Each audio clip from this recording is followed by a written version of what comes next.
All those who guys are sitting there have a batch value. I was a Microsoft ex-employee, so I know blue batch carries what the value. The biggest part, what I feel is, currently, like marketing guy, like HR guy or anyone, has to sell to the person who is coming inside. Whether it is Microsoft, any other company, we have to sell ourselves in IT field.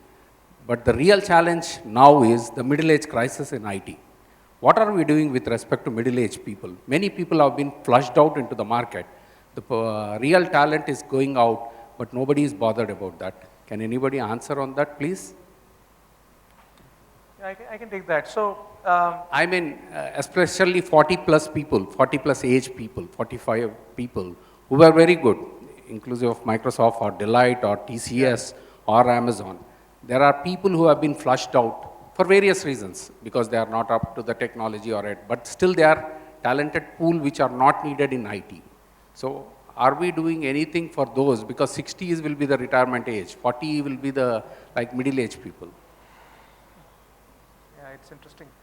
So, let me answer this in two aspects. One is about, do we have enough opportunities for people to move out internally, right? And since we spoke about Microsoft, in Hyderabad, we have the IT, we have IDs, we have the development center, we have the consulting group, and I think the kind of environment we have, I was talking to you earlier about that. We have a very flexible internal, we call it the IGPay, where people can internally move, and we really promote that kind of environment where people can internally transfer within Microsoft, within India, or they have an option of to even go and work for international locations worldwide, anywhere they can apply.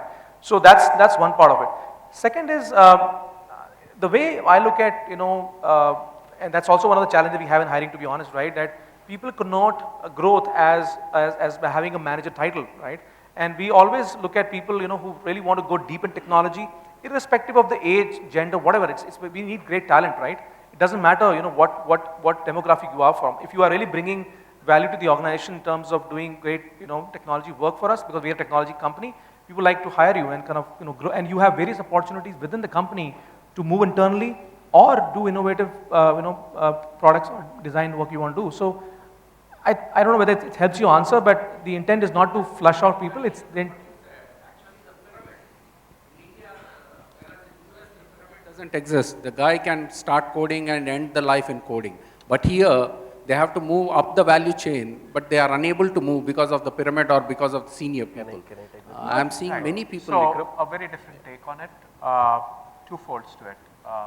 One is a mindset change which organizations need themselves to look at this talent, and the second is a mindset change of talent itself. And what I mean by those is that are there going to be ages which will define people of what time they should be adding what qualification? Would there be ages for people to say that, hey, I can only work till this time and after that it's a retirement time? I think all of those are myths in minds of people, and at some point in time they need to be busted. So that's one fold of it. The second fold of it is that the kind of disruption which is ahead of us may not even require organizations to have a full-time employee. So our labor laws or our organization structures themselves will undergo a significant change, and what we term that phenomena is open talent. And elements like contracting, elements like freelancing, elements like the balance sheet based employees, all of that has to come to fore. And are we very far away from that? Answer is no. So as much as organizations have to make effort, individuals also have to make equal effort to learn a few things. Is what time is the right time to have a right qualification? You need to define that. People are getting graduation degrees at 70, 75, and that's quite okay. Thank you. Hi, good evening. Very interesting discussion. I'm Vinod from Aurobindo Pharma. I have a question which is slightly more from the demand side. While there is a lot of shift in employer branding and there's a lot of visibility out there, the candidate who finally applies often sees himself or herself selected via second generation specifications, which are based on qualification, which are based on certain, I think competencies are coming into the fore today. I want to touch upon what Deepti and Mohan spoke about. You spoke about cultural fitment, you spoke about media savviness. Is there a scope for HR to think about not only the cognitive space of saying that does he have a bachelor degree or a master's degree, but also some perspective on the arts and sports space? I'm just giving you an example. If you want your organization, or your organization is going through a very dynamic change, you hire people with an MBA or a bachelor's degree, but there's no perspective offered for somebody who has probably represented a state or a nation at a national level. That person's seen competition, that person's seen dynamism, that person's faced a whole lot of confrontation. So that could be a necessary skill set. Because the one point that continuously keeps coming up is your technology is getting obsolete, your degree is going to wear out in a few years. So what is the skill set that you really need to make sure that this person can self-renew? Open to any of the esteemed panelists. Yeah, so I'll take that. Frankly, Amazon really believes in seeing that the person is culturally fit, and qualification or age or which companies the person has worked doesn't matter so much. In fact, just to cite an example, we had to hire a person who had to head the university relation team, and he had no experience in university relation. He was, trained on Formula One pit shop as to how do you make decisions within a split of a second. And we thought that competency is more important because, when you are going to campus and you are hiring, we need people who can make sharp decisions on the spot. So you're quite correct that, what companies are looking for is not, just is this person from an IIT or an IIM and things like this. What people are looking is that apart from the core skills, does this person have the soft skills or the culturally, does the person fit into? Does he have that, attitude that would be required for the job? Yeah, in fact, if I can add, increasingly more and more companies, in fact, we've done a research around that, are actually beginning to say that it's not just about, educational qualifications, it's about how do you fit in. And you're most likely to be a better performer who gets trained faster, likely to contribute more. If from a cultural DNA perspective you fit into an organization vis-a-vis just coming with the right kind of qualifications. So increasingly more and more companies are doing work around that. Yeah, absolutely. Because I've been on the other side as well, from the supplier side. The only lacuna seems to be is if larger companies like yourselves make it more eminent and more visible out there that we're likely to look at people with other skills rather than education, the universities, and there's a good representation here, would open up their curriculum for what is otherwise called as extracurricular skills and make that part of the curriculum. I think I'll just add to what the panel is talking about, and I'll agree to your point, and I don't want to refute that. That there's always this need for for a lot of roles, and especially when you're an engineering organization, that you need to hire an engineer and all that. I think those biases exist mostly, I would say, at the campus level. But once you graduate and you are an industry hire, right? For us, to be honest, it doesn't matter. I think to me, personally, when I do the HR interviews or the cultural fitment of the person to me is paramount. That's most important. And then comes the functional skills. So it doesn't, in fact, if somebody comes with like the experience you're talking about, I think that's fascinating to me because I don't have that experience, right? So having that kind of a diversified experience makes a lot of difference in the profile. And there are certain roles. For example, in Microsoft, we have this, this program manager role, which are more external facing, like customer based. And we want that kind of experience of people who can look at things in a very different perspective, right? So yes, I would agree to that. At the college level, probably it is, but when you move in industry, it doesn't matter which college you're from, to be honest. Yeah, and there are, I think, a significant number of examples over last, few years where companies have actually, I think there was an Amazon report out that they're actually hiring short service commissioned officers from the army because then they come in with certain kind of skill sets which are important. There was a story of a Chennai BPO which is going back and hiring housewives because they think they're better managers at doing some things. So I think organizations are actually, I would say, in fact, for me, in many ways, I think academic institutions need to go back because the whole process of shortlisting and getting people into campuses to join them is basis a shortlist, which is always usually basis entrance tests. Why are they not focusing more on building diversified portfolio of candidates to come and kind of study? Thank you, Nitin. That was actually what I was aiming at. Thank you. Yeah. and apart from that, it's a journey. Yeah. So as much as you say that your qualifications are prerequisite, organizations as we speak are announcing that qualifications are not as important. The tiers of school from where you are or the pedigree is not that important. So it's a journey, and you'll see that hitting us very quickly. So if we don't kind of make that shift in our own mind of looking at lifelong learning, lifelong employment, different ways of getting employed, that tougher that transition becomes. Thank you, Vikas. If that statement's made at the academy point of view, it'll help us all. Thank you. Thank you for all those kind answers. Hi, this is Ashok Reddy from Asta. First of all, thank you very much for sharing your experiential insights. And my request is to each one of the panelists, including the moderator. Could you share, please, your most innovative talent acquisition propositions in your entire career? Which paid rich dividends? I'm sorry, could you repeat that again, please, sir? Each one of you, could you please share the most innovative talent acquisition proposition you have brought in, which paid rich dividends in your organization? One initiative from each one. I think, first of all, this is a good question, but I think it doesn't need a lot of thinking for sure. But we can all try. I think just to rephrase just to ask you, so you want to know from each of us that what is the most innovative TA practice we have been doing individually in our organization? Not in the current organization, but overall you're talking about. Entire career. Wow. I'm now thinking of the last 17, 18 years of my experience now.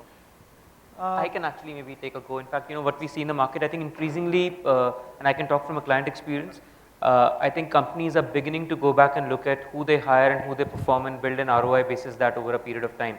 And it's not simple, plain vanilla stuff, but defining what it takes to succeed and using people on a combination of assessments to be able to do that stuff, and then go back and check for culture, fit, performance, and do stuff. So I think it's hiring which is very big data driven.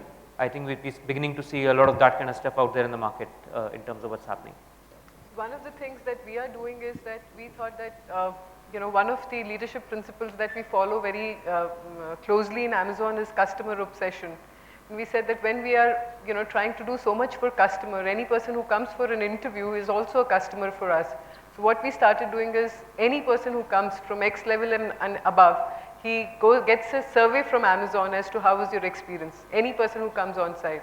And we try and see what is it that we can change in ourselves in order to, make that experience for the candidate a little better. So that is one of the things that we've just implemented. It is quite cumbersome because, time is limited, but we thought that has given us the best data that we would have received. Yeah, I can, from the current state of Microsoft, I can give you an example which is currently running right now with us. We believe, that, and we hire a lot of people from campus every year. As I was talking earlier, that 40%, more than 40% of our pool right now is from millennials, right? Because the fact we hire every 20%, 30% every year. Recently, we launched a program called the Foundry program, which is really targeted at students in the first and second year of computer science, and where students come and do for internship for us for 3 to 4 months, 2 to 3 months basically. And they develop real-time applications for us using Microsoft technologies, which are being used, by customers across the globe, right? And we found that the ROI from the Foundry program was very, very high because you are really hiring pretty much students at the pretty initial first and second year, and you are able to really build a very strong brand for yourself because when the students go back to the class or their, the colleges, they talk a lot about that, hey, what exciting, because they're not working on a project, they're not working on a dummy, hey, you come work on a system for us. We give them a complete freedom to develop applications from scratch, and mostly, the mobile trend happening, a lot of these apps are mobile based obviously, so we see a very high ROI, and because when we go to the colleges back, when we, the IITs and the top engineering colleges, we are very easily able to offer them the, the PPOs, the pre-placement offers, and they come to us without, because they've seen it. So the ROI, not only from the hiring perspective, but also from the employer branding perspective is huge. And the last but the least, the fact that they're using our technology, they evangelize in the college community, which is huge for us.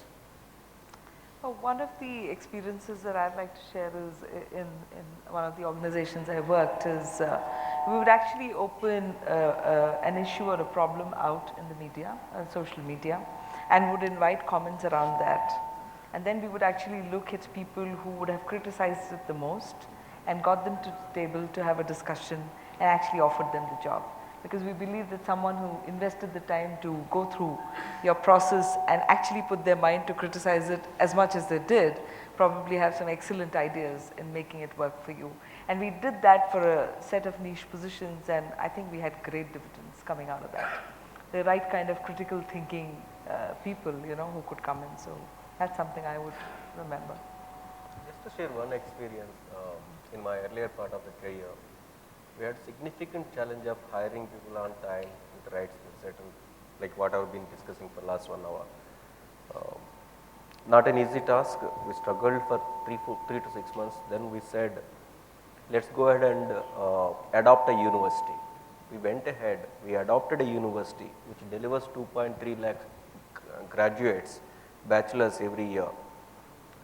We trained their lecturers, and we partnered with the university to deliver our programs or a professional course in the last 6 months of their graduation. You don't believe we didn't have any other channel to depend on.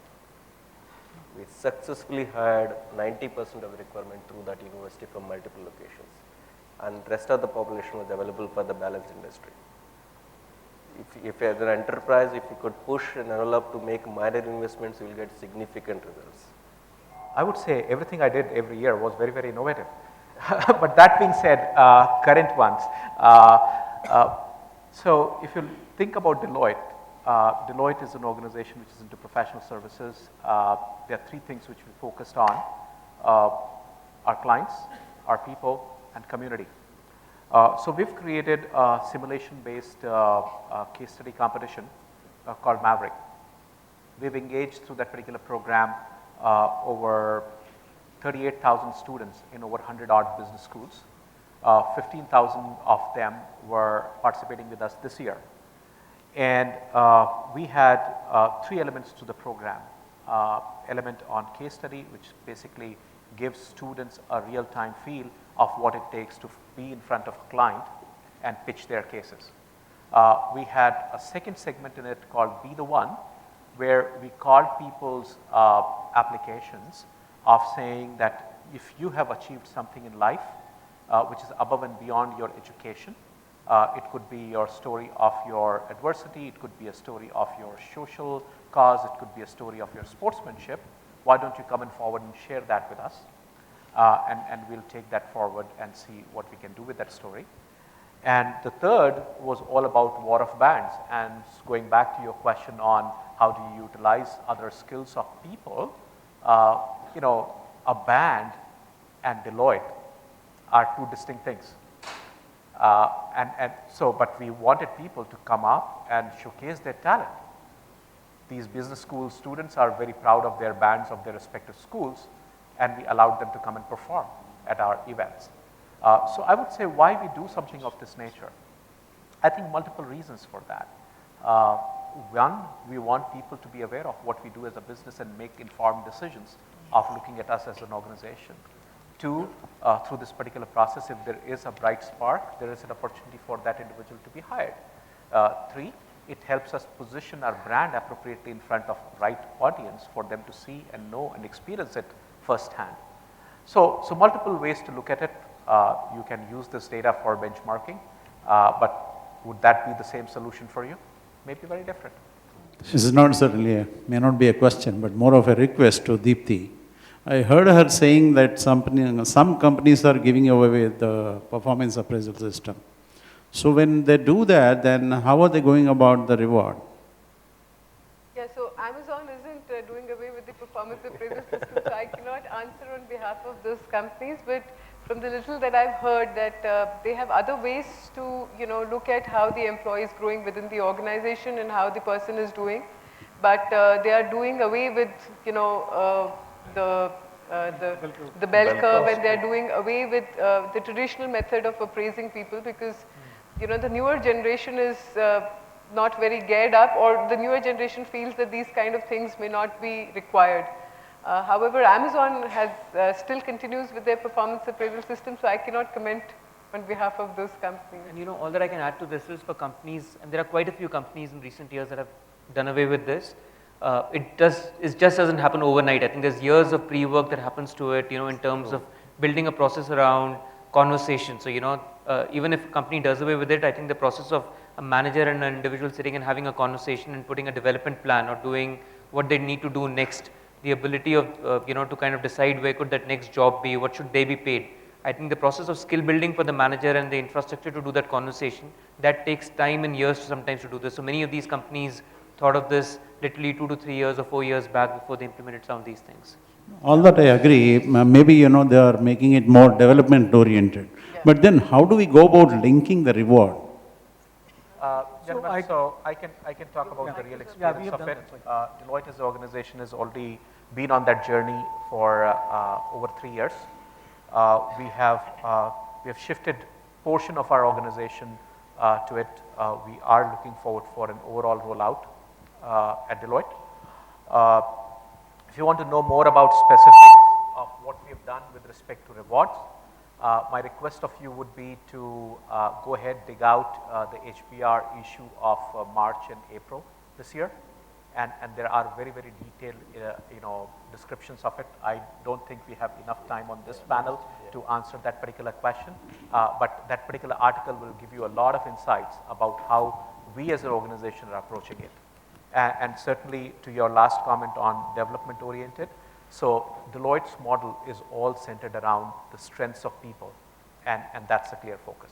Yeah, I would like to know from the panel, is it vertical is really a barrier for a good talent acquisition guy?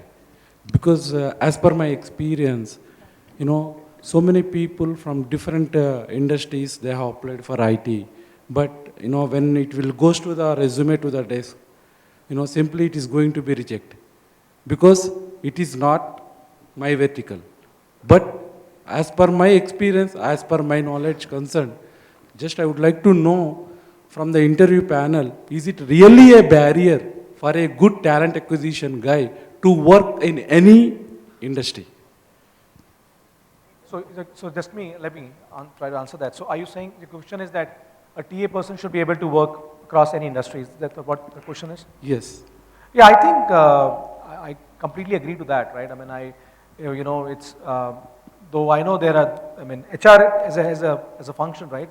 Whether you're line HR or talent acquisition, I think there are the role per se, is pretty much what it is, right? So I don't see there is somebody who's worked for, let's say, an example of pharma, or of FMCG, cannot work for an IT or a technology firm, because I think the baseline function pretty much remains the same, right? Creating a right acquisition strategy, having a funnel, and then kind of making your hires.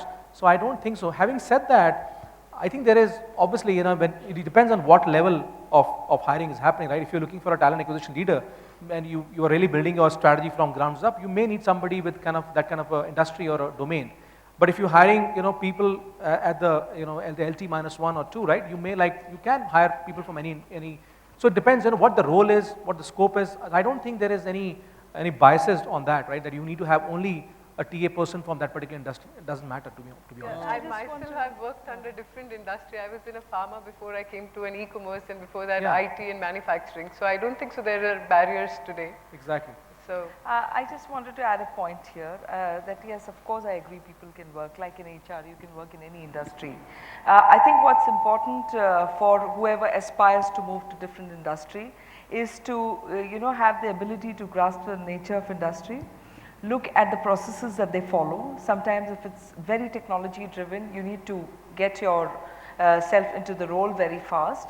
You also need to see whether it's a situation of mass hiring or niche hiring, because they both require a different kind of an approach. And if you're able to actually sort of train yourself and skill yourself to handle these different kind of situations, then the basics are the same pretty much. Yeah, but when we are seeing in the ads or something, their IT experience is preferable for IT guys. For pharma, they are giving specifically, it's mandatory who has to work at least for 5 years in the pharma or in for manufacturing or from aerospace. Any industry, clearly they are specifying. The candidate who is having the relevant experience only you can apply. For talent acquisition, I'm asking. Sure. So, I think it depends on how companies actually take out job specifications and roll them out. But I think broadly, people certainly can. But I do take Uma's point that, if you want to have a seat on the table eventually, you need to know how businesses work. And, if you don't know, then that certainly makes a difference at some period of time. With that, I'll certainly have to bring this to a close, and I'll hand this back to the moderator. But thank you, everyone. Thank you for an engaging discussion. I enjoyed this evening with you. Thank you so much. Thank you, panelists, for the enlightening discussion and for sharing your views. I'm sure each one of us is taking back a lot of valuable insights. I now invite Mr. Ravi Shankar, Branch Head, Hyderabad, to present a token of appreciation to our esteemed panelists. A big round of applause for them, please. Ms. Uma Rao.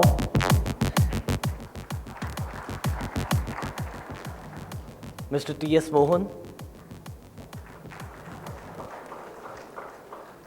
Mr. Nitin Sethi.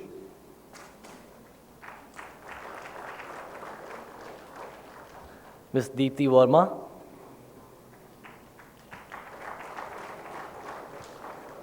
And Mr. Vikram Manocha.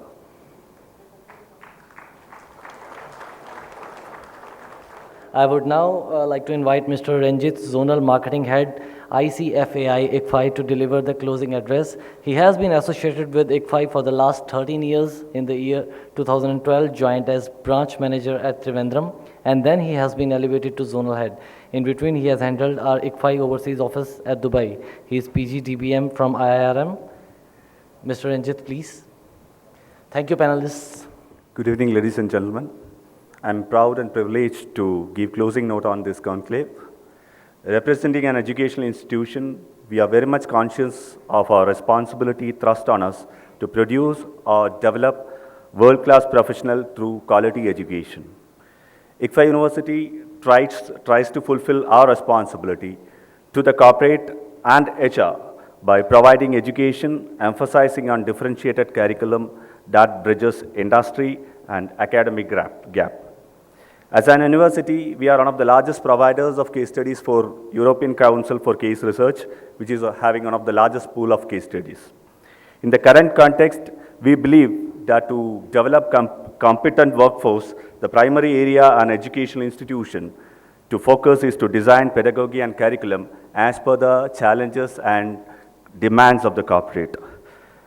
As a university, we would like to engage with corporates on two platforms, that is designing tailor-made programs for the corporates, and second is facilitating individual employees to choose from a suite of flexible or rather distance education programs, finally that they will be awarded with certification, diploma, graduation or masters. We look forward for areas in which we can partner with various corporates in the segment. Anyway, I'm winding up this. On behalf of ICFI Group, I take this opportunity to thank Shine for arranging this conference in a meticulous way. Thank you very much.